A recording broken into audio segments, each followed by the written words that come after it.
New ইয়র্কের ব্রুকলিনের কুখ্যাত কারাগারে বন্দী ভেনেজুয়েলার প্রেসিডেন্ট নিকোলাস মাদুরো। মার্কিন সামরিক অভিযানের মাধ্যমে মাদুরোকে তুলে নেওয়ার পর দক্ষিণ আমেরিকার এই দেশটির কমান্ড বা শাসনভার এখন নির্বাহী ভাইস প্রেসিডেন্ট দেলসি রদ্রিগেজের হাতে। তবে প্রশ্ন উঠছে, মাদুরোর গ্রেপ্তারের পর মার্কিন প্রেসিডেন্টের সাথে হাত মিলাবেন কি এই রদ্রিগেজ, নাকি মাদুরোর মতোই অটল থাকবেন পুরনো সিদ্ধান্তে?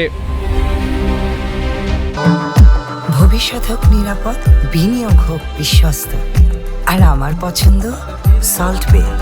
ওয়েলকাম টু সল্ট বে।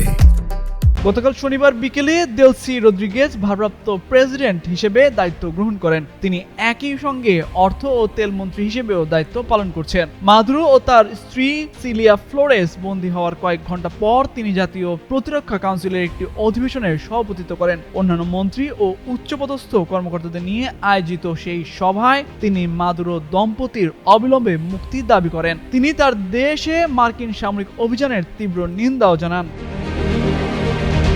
ভেনেজুয়েলার জাতীয় পতাকার সামনে দাঁড়িয়ে দেলসি রদ্রিগেজ বলেন, শেষ রাতের এই অভিযান আন্তর্জাতিক আইন ও ভেনেজুয়েলার সার্বভৌমত্বের উপর নগ্ন এক হস্তক্ষেপ। তিনি আরো বলেন, এই পদক্ষেপ ভেনেজুয়েলার সাধারণ মানুষের প্রত্যাখ্যান করা উচিত এবং লাতিন আমেরিকার দেশগুলোর সরকারের পক্ষ থেকে এর কঠোর নিন্দা জানানো উচিত।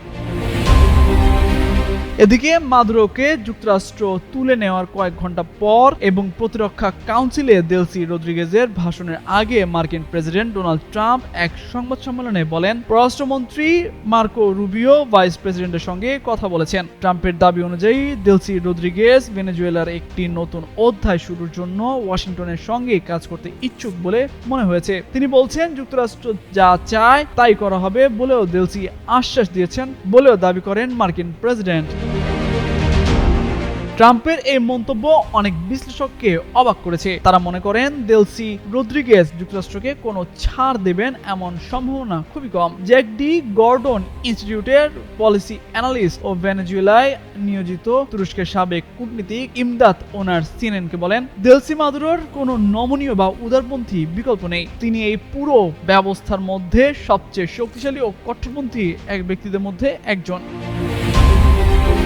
মাদুরোকে যুক্তরাষ্ট্র তুলে নিয়ে যাওয়ার পর তার প্রথম দেওয়া বার্তাগুলোয় দেলসি রদ্রিগেজ পিছিয়ে যাওয়ার কোনো লক্ষণ দেখাননি। ট্রাম্পের বক্তব্যের কোনো উল্লেখ না করেই তিনি যুক্তরাষ্ট্রের সঙ্গে সহযোগিতার যে কোনো সম্ভাবনা নাকচ করে দিয়েছেন।